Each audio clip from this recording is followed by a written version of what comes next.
आपको बड़ी अपडेट बताएंगे, जहां पर आप देखिए एमओएस किस तरह से यहां पर पहुंचे थे। पीएमओ में राज्य मंत्री डॉक्टर जितेंद्र सिंह की तरफ से एक बड़ा बयान, जिसमें किश्तवाड़ में लगभग 6000 मेगावाट बिजली पैदा करने वाला किश्तवाड़ जिला जो है वो यहां पर बनेगा और किश्तवाड़ के साथ साथ प्रदेश के अन्य हिस्सों में भी बिजली यहां पर तैयार होगी। और पूरी तरह आप देखिए किस तरह से काम यहां पर किया जाएगा। परियोजनाओं के लिए नौकरियों में स्थानीय लोगों के लिए 100% आरक्षण का आश्वासन दिया गया है। एक बड़ी अपडेट के साथ आप देखिए किस तरह से जिला किश्तवाड़ के लोगों के लिए एक नई सौगात सामने आई है। 6000 मेगावाट बिजली पैदा करने वाला उत्तर भारत का प्रमुख बिजली केंद्र अब यहाँ हब बन जाएगा और यूटी में यानी कि केंद्र शासित प्रदेश में ही नहीं अन्य राज्यों में भी यहाँ पर बिजली जो है वो भेजी जाएगी। सबसे बड़ी क्षमता वाली परियोजना जो कि 1000 मेगावाट की क्षमता वाली है पकल दुल, और इसकी प्रतिस्पर्धा की जो अपेक्षित समय अवधि है वो 2025 है। 2025 ये बनकर तैयार हो जाएगा और उसके साथ साथ 625 मेगावाट की क्षमता वाला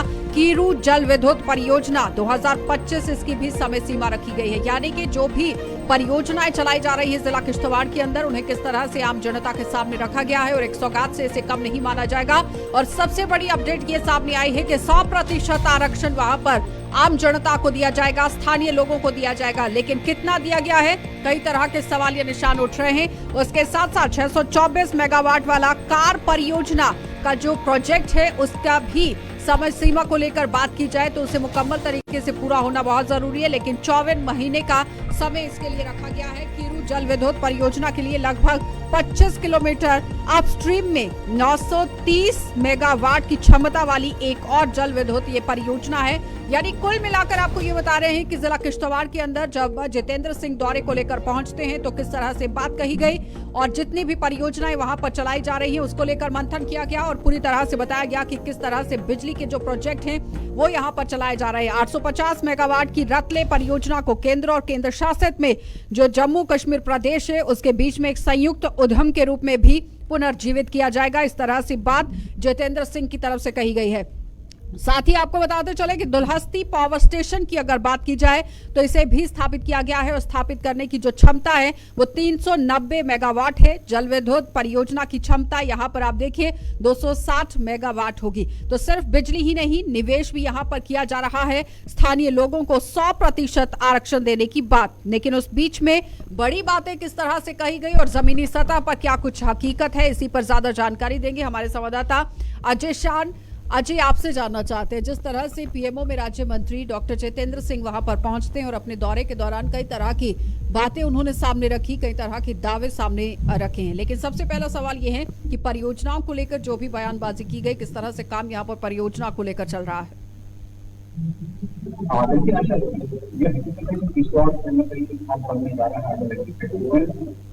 मेगावाट कर रही है। 4 प्रोजेक्ट अभी काम चल रहा है, हजारों लोगों को रोजगार मिला, लेकिन अभी भी आरोप लग रहे हैं कि को प्राथमिकता मिलनी चाहिए। कि लोग सड़कों पर आए हैं, उन्होंने कई दिनों तक प्रदर्शन किया है कि उनको रोजगार दिया जाए।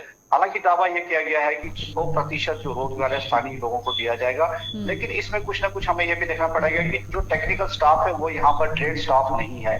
जिस तरह से टेक्निकल चीजें ऑपरेटर्स चाहिए, दूसरे लोग चाहिए, वो बाहर से लाए जा रहे हैं। लेकिन आरोप ये लग रहा है कि लेबर भी कहीं ना कहीं ठेकेदारों के माध्यम से बाहर से लाई जा रही है, जो कि एक राजनीतिक दबाव के चलते किया जा रहा है। तो जो दावा किया जा रहा है कि 100% रोजगार स्थानीय लोगों को मिलेगा, वो जमीनी हकीकत पे नहीं। तो क्या लगता है अजय कि इस तरह से बयानबाजी करने के बाद अमल में उसे लाना कितना जरूरी रहता है? क्योंकि इस वक्त जम्मू कश्मीर की बात की जाए तो आरोप ये भी लग रहे हैं कि बेरोजगारी की दर लगातार बढ़ती जा रही है। लेकिन उस बीच में अगर 100% आरक्षण देने की बात होती है तो काम होना चाहिए जमीनी सतह पर।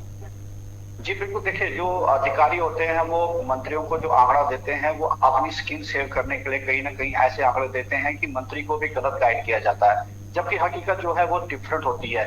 हाँ, अभी अगर ये ऐलान किया गया है कि 100% रोजगार दिया जाएगा स्थानीय लोगों को प्राथमिकता पर, तो देखेंगे कि आगे क्या मिलता है। लेकिन अभी तक यही हकीकत है कि बाहर के लोगों पर भी यहाँ पर रोजगार देने के आरोप लगे हैं, जिसको लेके यहाँ पर प्रदर्शन होते रहे हैं। लेकिन ये एक सच्चाई है कि किश्तवाड़ की तस्वीर जो है बदल रही है और आने वाले दिनों में और अजय, जरा ये बताइए कि जितनी भी परियोजनाएं चल रही हैं, समय सीमा 2025 रखा गया है, क्या उसके दौरान ये पूरा काम खत्म हो जाएगा? कितनी स्पीड से काम चल रहा है? देखिए, जहां तक टारगेटेड टाइम दिया गया है, एक लिमिट रखी गई है, टाइम लिमिट, तो जो अभी तक हमने ग्राउंड स्टेशन देखी है वैसा हमें हकीकत में बदलता हुआ नजर नहीं आ रहा है। दावा जरूर किया जा रहा है कि जो फिक्स टाइम है उसके अंदर काम कंप्लीट होगा, लेकिन सुस्त रफ्तार से काम चल रहा है। उसमें क्या रीजन है वो जो एग्जीक्यूटिव एजेंसी वो बेहतर जाने, लेकिन जो दावे किए जा रहे हैं कि 25 तक के सारे प्रोजेक्ट कंप्लीट हो जाएंगे, वैसी हकीकत हमें अभी तक नजर नहीं आ रही। हो सकता है कि आने वाले दिनों में इसमें तेजी देखने को मिले, 3 शिफ्टें लगानी पड़े, लेकिन फिलहाल जो हमें देखने को मिल रहा है कहीं ना कहीं ये प्रोजेक्ट जो है डेडलाइन से पीछे अजय, बहुत बहुत धन्यवाद जुड़ने के लिए। तो फिलहाल आपने देखा कि हमारे संवाददाता अजय शान हमारे साथ जुड़े हुए थे, जो बता रहे हैं कि किस तरह से परियोजनाओं को लेकर जिला किश्तवाड़ के अंदर जो बड़ी बातें कही गई हैं वो इतनी स्पीड से नहीं चल रहे हैं कि 2025 तक वो मुकम्मल हो जाएंगे, लेकिन प्रशासन और सरकार की तरफ से एक दावा जरूर पेश किया गया है कि 2025 तक इन सारी परियोजनाओं को लोगों को समर्पित करने की कोशिश की जाएगी, पूरा करने की कोशिश की जाएगी। और 100% आरक्षण देने की जो बात कही गई है उसमें भी कहीं ना कहीं आप देखिए सच्चाई सामने नहीं आई है, क्योंकि आम लोगों का आरोप यह है कि बाहर से लेबर को लाया गया है। और अजय शान ने भी ये कहा है कि आखिर किस तरह से यहाँ पर काम जो है वो हो रहा है, क्योंकि राजनीतिक दबाव के चलते शायद इस तरह से बड़ी बातें देखने को मिल रही हैं। अब देखना यह होगा कि किस तरह से बदलाव दिखाई देता है और क्या बहुत ही जल्द 100% आरक्षण इन युवाओं को यहां पर मिलेगा या नहीं। फिलहाल आगे बढ़ेंगे और मेरे सहयोगी आपको बताएंगे कि जम्मू कश्मीर के अंदर और भी कहां पर किस तरह से अलग अलग खबरें जो है वो देखने को मिल रही हैं। लेकिन आप देखिए अमरनाथ यात्रा को भी किस तरह से शुरू कर दिया गया है। अब और क्या कुछ अपडेट है वो आप देख लीजिए।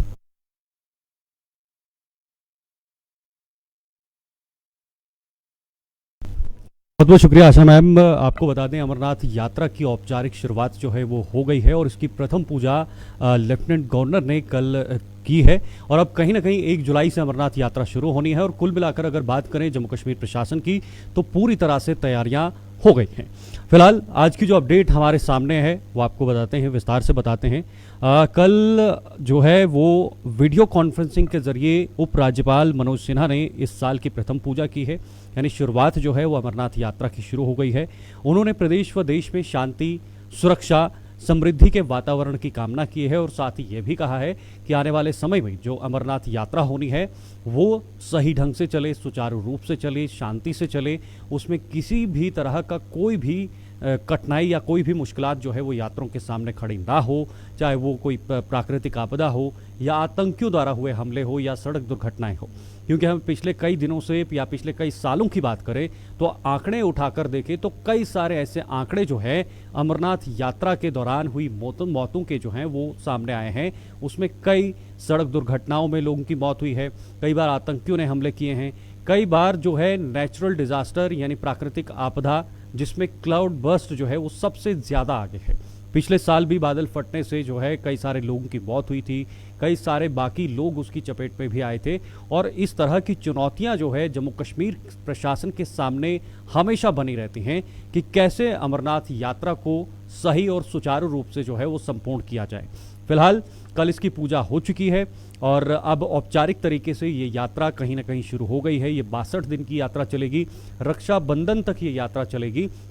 इस यात्रा में कई सारे लोगों के आने की संभावनाएं भी इस बार जताई जा रही थी, क्योंकि कुछ साल पहले अगर पिछले 2 या 3 सालों की बात करें तो उसमें कहीं ना कहीं कोरोना वायरस की वजह से इस यात्रा में ज़रूर जो है वो थोड़ी सी घटोतरी हुई थी, इसमें कहीं ना कहीं यात्रा घट गई थी, लोगों में कमी आ गई थी। लेकिन इस बार इस साल संभावनाएं हैं कि इस यात्रा में, इस तीर्थ यात्रा में कई सारे लोग जो हैं वो आ सकते हैं।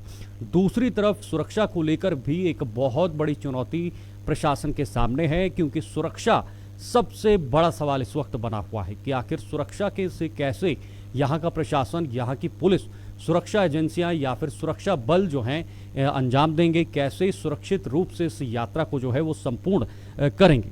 फिलहाल ये आज दिन की सबसे बड़ी अपडेट थी। इसके अलावा क्या कुछ हमारे लेफ्टिनेंट गवर्नर मनोज सिन्हा ने कहा है वो भी आपको सुनवाते हैं।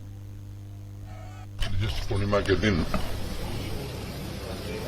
बाबा बर्फानी बाबा अमरनाथ जी की प्रथम पूजा प्रारंभ हुई, 1 जुलाई से देश भर के श्रद्धालु इस पवित्र यात्रा के लिए आएंगे। श्री अमरनाथ श्राइन बोर्ड यात्रा को सुगम बनाने के लिए हर कोशिश कर रहा है। जम्मू कश्मीर प्रशासन भी उस व्यवस्था को समुचित ढंग से चलाया जा सके इसकी पूरी तैयारी में है और यात्रा 31 अगस्त रक्षाबंधन के दिन समाप्त होगी।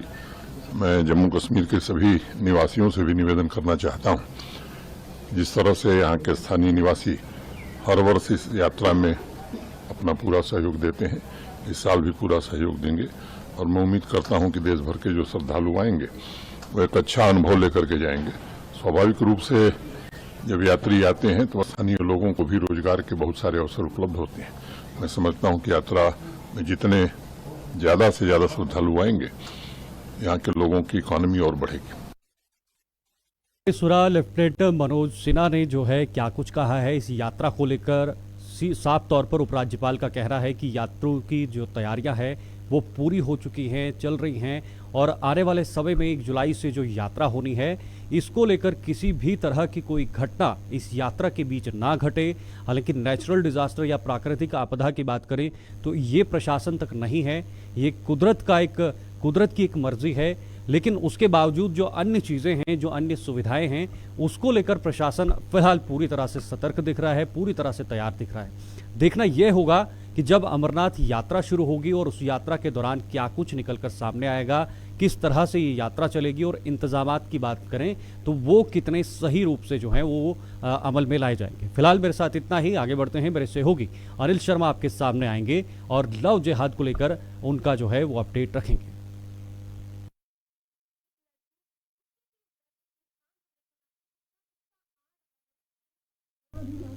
तो चलिए, बहुत बहुत शुक्रिया। जिस तरह से जानकारी जो है आपने अमरनाथ पर दी है, मगर देश के अंदर बहु बेटियों को किस तरह से बहलाया जा रहा है और फुसलाया जा रहा है, और ये एक बेहद यहाँ पर प्रश्न चिन्ह जो है वो पूरे भारत और समाज पर बन चुका है। और हिंदू बेटियों की बात करते हैं या फिर पूरे देश की बेटियों की बात करते हैं तो किस तरह से यहाँ पर पूरे भारत के अंदर एक विडंबना यहाँ पर देखने को मिल रही है। मगर वहीं पर जिस तरह से हिंदू राष्ट्र को लेकर अब लगातार मांग जो है वो उठना शुरू हो चुकी है, और उसी पर अब कुछ ऐसे विपक्षी नेता हैं जो सवालिया चिन्ह जो है वो खड़े करते हुए नजर आ रहे हैं। और दिल्ली में निर्भया केस की बात करते हैं, शारदा मर्डर केस की बात करते हैं, और पूरे भारत के अंदर कई सारे ऐसे केसेस जो है वो देखने को मिले हैं, और कई ऐसे केसेस हैं जो अभी तक सामने नहीं आए हैं। मगर सवाल यहां पर यह है कि आखिर प्रशासन यहां पर किस तरह से कार्य कर रही है और कितना महत्वपूर्ण है कि इस पर जो है एक ऐसा सख्त जो है वह कानून होना चाहिए और सख्त से सख्त जो है वो कार्रवाई होनी चाहिए और जो है फास्ट ट्रैक पर जो है वो कार्रवाई होनी चाहिए। मगर वहीं पर हिंदू राष्ट्र की बात करते हैं, जहां पर बागेश्वर धाम सरकार की बात करते हैं, नरेंद्र कृष्ण शास्त्री जी की बात करते हैं, और अब पूरे देश के साथ साथ उनके साथ साथ आपको बता दें कि पूरे जो समाज है वो अब हिंदू राष्ट्र की बात कर रहा है। और आज हम इस विषय पर इसलिए चर्चा कर रहे हैं क्योंकि देश की बात करते हैं, देश की बहु बेटियों की बात करते हैं। हालांकि हमने आपको बताया है निर्भया केस जिसको आप पूरा देश जानता है, शारदा मर्डर केस की बात करते हैं, डॉक्टर सुमेधा मर्डर केस की बात करते हैं, या फिर हाल ही की दिल्ली की ही जो है घटना को लेकर अगर हम जानकारी दें तो पूरा देश इस जो है हादसे से झकझोर कर रख दिया गया है। और वहीं पर कई सारे मामले जो है वो पेश आए हैं। एक रिपोर्ट हम आपको दिखाएंगे कि अब पूरे भारत के युवा और भारत की बेटियां क्या कुछ कह रही हैं इसको लेकर। और लव जिहाद, हालांकि कुछ लोग कहते हैं कि भारत में लव जिहाद नहीं है, लव जिहाद जैसी जो नामक चीज है और ये जो इस समय बीमारी बन चुकी है उसे जड़ से किस तरह से उखाड़ना है उस पर जो है वो कार्य करना होगा। क्योंकि कुछ ऐसे लोग हैं जो कहते हैं कि भारत में लव जिहाद नहीं है और भारत में लव जिहाद जैसा नाम नहीं है। आखिर लव जिहाद जैसा नाम नहीं है तो आखिर बहु बेटियों के साथ ऐसा क्यों हो रहा है, सवाल यहाँ पर है। इसी पर हम आपको बताएंगे कि देश की बेटी और भारत का वो नौजवान किस तरह से पूरे देशवासियों को उजागर करने पर लगा हुआ है। चलिए आइए एक रिपोर्ट देखते हैं।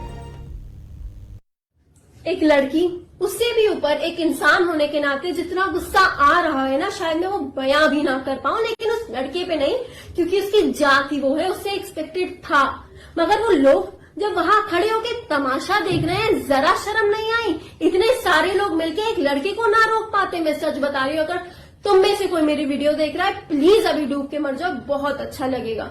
एंड वो लड़कियां जो इतने सारे एग्जाम्पल सेट होने के बाद भी बोलती हैं कि मेरा वाला अलग है, तो सुनो, तुम ऐसे ही कट के मरो, इस देश को तुम्हारी जरूरत ही नहीं है। हजारों मर गए एक ही चीज समझा समझा के, लेकिन प्यार तुमको अभी भी उसी जात वाले से करना है। सलीम की दीवानी बनोगी तो 20 साल पे 40 बार चाकू से गोदी जाओगी और पत्थर से कुची जाओगी। अंकिता की तरह शाहरुख की दीवानी बनेगी तो पेट्रोल से जलाई जाओगी और अमिताभ की दीवानी बनोगी तो श्रद्धा की तरह कभी फ्रिज में तो कभी सूटकेस में पाई जाओगी। बनना है तो सत सनातन धर्म की दीवानी बनो। याद रखो, मां पद्मावती और लक्ष्मीबाई जैसा सम्मान पाओगी। तो सत्य सनातन धर्म में सर्वश्रेष्ठ है। मिलाना है तो 36 गुण मिलाओ और सनातन संस्कृति की गरिमा को बचाए रखो। लव जिहाद बंद करो। तो आपने देखा कि लव जिहाद बंद करो की जो है वो मांग अब पूरे भारत से उठती हुई नजर आ रही है। और उद्देश्य यहां पर यह है कि आप इस नौजवान को सुना होगा और इस बेटी को सुना होगा, उनका यह साफ तौर पर कहना है कि इससे सतर्क रहें और बचकर रहें और इस जैसे जो एजेंडा पूरे भारत के अंदर चलाने की कोशिश की जा रही है और इससे दूर रहें। और वहीं पर सरकार को भी अब सख्त होना होगा और इस धर्मांतरण और लव जिहाद को लेकर जो है एक ऐसा कानून लाना होगा। और जिस पर आपको बता दें कि पूरे भारत की बात करते हैं, जम्मू कश्मीर की बात करते हैं, जम्मू कश्मीर में भी आपने कई सारे केसेस जो है हाल ही में देखे होंगे। मगर अब वक्त आ चुका है कि पूरे देशवासियों को और जम्मू कश्मीर के वासियों को सतर्क रहने की जरूरत है। चलिए बढ़ते हैं अगली खबर की ओर और अगली खबर की जानकारी जो है हमारे साथ ही जो है वो पल्लवी आपको अपडेट करेगी, क्योंकि पूरे देश की बात करते हैं और पूरे देश को लेकर हम अवगत करवाने का यही प्रयास करते हैं। और दूसरी तरफ आपको बता दें कि बिजली को लेकर जो ज्यादा जानकारी है, ज्यादा जानकारी के लिए हमारे साथ पल्लवी ज्वाइन करेगी।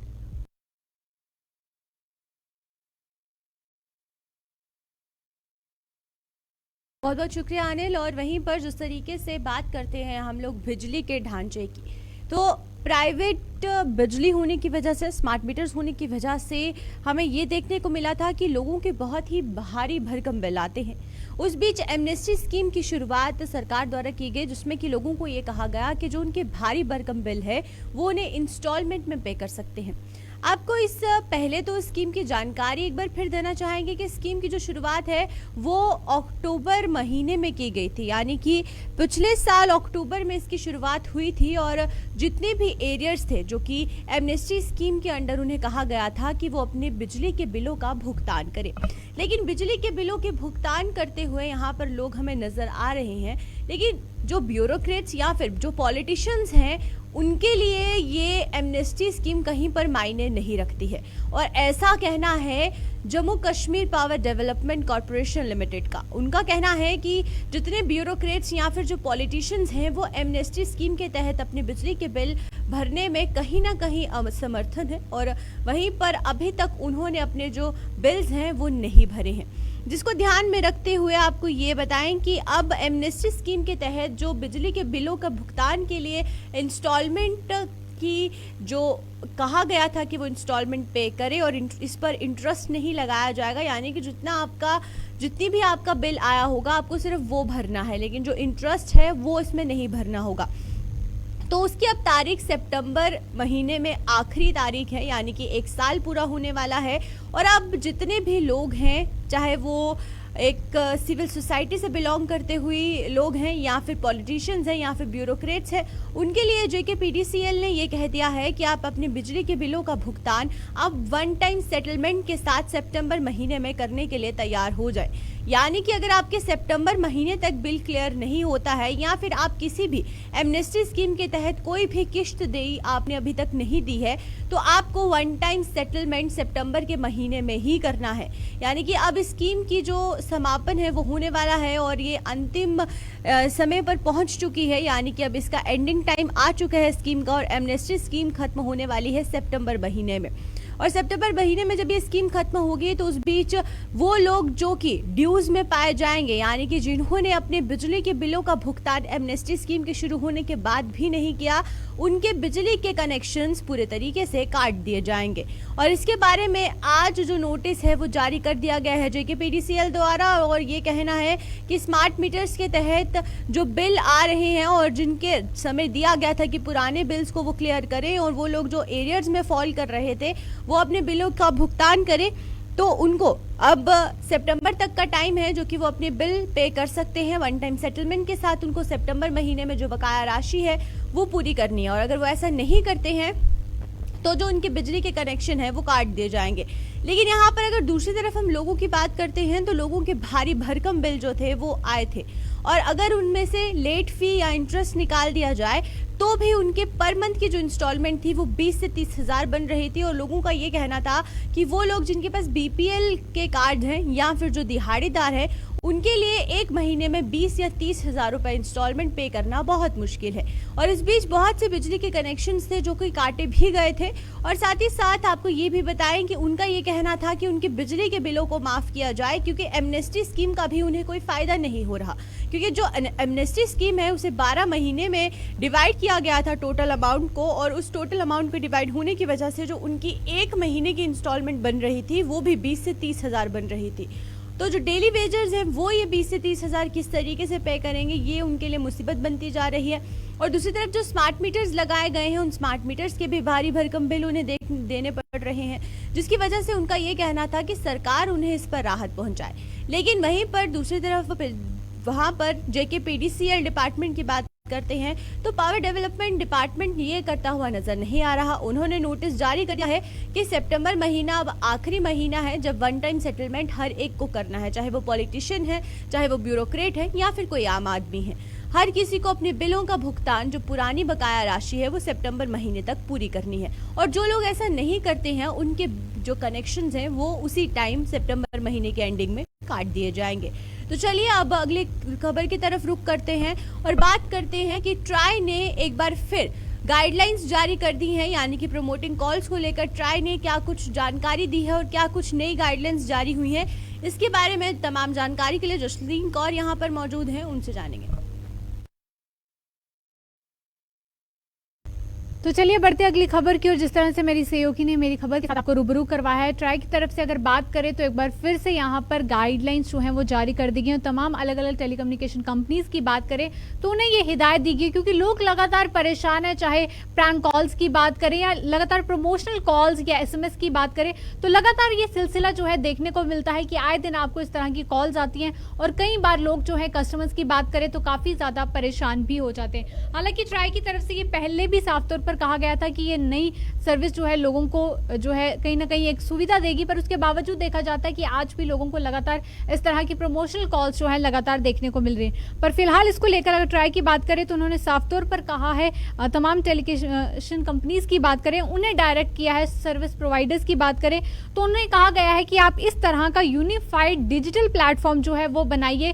विद इन द 2 मंथ्स का जो है वक्त उन्हें दिया गया है, जिसमें आप ये मेंटेन कर सके और रिवोक कर सके कि कस्टमर्स की कंसर्न के साथ ही उन्हें प्रमोशनल कॉल्स या SMS या मैसेजेस जो हैं वो उनकी कंसेंट के बाद ही उन तक पहुंच पाएं। और फर्स्ट फेज में बताया गया है कि इसमें जो सब्सक्राइबर्स होंगे वो इसका फायदा जो है वो ले पाएंगे, इनिशिएट कर पाएंगे इस प्रोसेस को, और जिसमें वो रजिस्टर कर सकते हैं अपनी कंसेंट कि वो रिसीव करना चाहते हैं प्रमोशनल कॉल्स या फिर नहीं। SMS की भी बात करें और लेटर बताया गया कि बाद में इसमें बिजनेस एंटिटीज की बात करें तो उन्हें भी एड ऑन कर दिया जाएगा और वो भी कस्टमर से जो है पहले उनकी रजामंदी कंसेंट जो है वो लेंगे कि क्या वो प्रमोशनल मैसेजेस जो हैं सब्सक्राइब करना चाहते हैं या नहीं करना चाहते हैं। तो ये कस्टमर के ऊपर ही रहेगा कि उसका कंसर्न है या नहीं है। इसके साथ साथ telecom regulatory authority of India try की बात करें तो उन्होंने ये तमाम जानकारी जो है एक स्टेटमेंट में दी और उसने ये भी साफ तौर पर कहा है, डायरेक्शंस दी हैं कि जितने भी एक्सेस प्रोवाइडर्स हैं कि वो जल्द से जल्द जो है डेवलप करें और डिप्लॉय करें डिजिटल कंसर्न एक्विजिशन, यानी कि DCA को जो है जल्द से जल्द इशू करें। और ये फैसिलिटी जो है यूनिफाइड प्लेटफॉर्म डिजिटल प्लेटफॉर्म में रहेगी ताकि जितने भी कस्टमर्स हैं वो अपने आप को रजिस्टर जो है कर सकें और कंसर्न जो है डिजिटली जो है अक्रॉस दी जितने भी सर्विस प्रोवाइडर्स हैं या जितने भी प्रिंसिपल एंटिटीज रहेंगी उसकी रजामंदी जो है वो एक कस्टमर पर डिपेंड करेगी। फिलहाल अगर बात करें तो अभी फिलहाल कोई भी इस तरह का यूनिफाइड सिस्टम जो है वो नहीं है जहां पर कस्टमर्स की या आपसे पूछा जा रहा हो कि आपको प्रमोशनल कॉल के लिए आपकी रजामंदी है या नहीं। फिलहाल इसको लेकर अभी तक कोई भी इस तरह का यूनिफाइड सिस्टम जो है नहीं देखने को मिला, पर आने वाले वक्त में और जिस तरह से ट्राई ने 2 महीने जो है इन तमाम सर्विस प्रोवाइडर्स को दिए हैं कि आपको विद इन द 2 मंथ्स इस तरह का डिजिटल प्लेटफॉर्म लाना होगा जहां पर कस्टमर का कंसेंट जो है वो देखा जाएगा। और इसके लिए 2 मंथ्स का वक्त जो है इन तमाम सर्विस प्रोवाइडर्स को दिया गया है और जिसमें कहा गया है कि आपको एक्सेस प्रोवाइडर्स और देयरफॉर इंप्लीमेंट जो है एक फेज्ड मैनर में जो है आप इसको करेंगे और ये तमाम डायरेक्शन जो है ट्राई की तरफ से इशू की गई है और उन्हें साफ तौर पर कहा गया है कि ये telecom commercial communication customer reference regulation 2018 की बात करें कि तो उसके तहत ये लागू किया जाएगा और तमाम लोगों की रजामंदी के बाद ही उन्हें इस तरह की प्रमोशनल कॉल्स की बात करें या एसएमएस की बात करें तो तभी उन तक जो है वो पहुंच पाएंगे। अब ये देखना होगा कि ट्राई ने अपनी तरफ से डायरेक्शंस तो दे दी हैं, पर जितनी भी सर्विस प्रोवाइडर्स हैं, टेलीकॉम कंपनीज हैं, वो कितनी जल्दी इस पर काम करती हैं और आम जनता तक ये कब तक पहुंचता है ताकि वो इस तरह की कॉल से परेशान ना हो। तो फिलहाल के लिए आज के इस न्यूज रूम लाइव में बस इतना ही। बाकी खबरों के लिए आप देखते रहें 6 के चैनल। नमस्कार।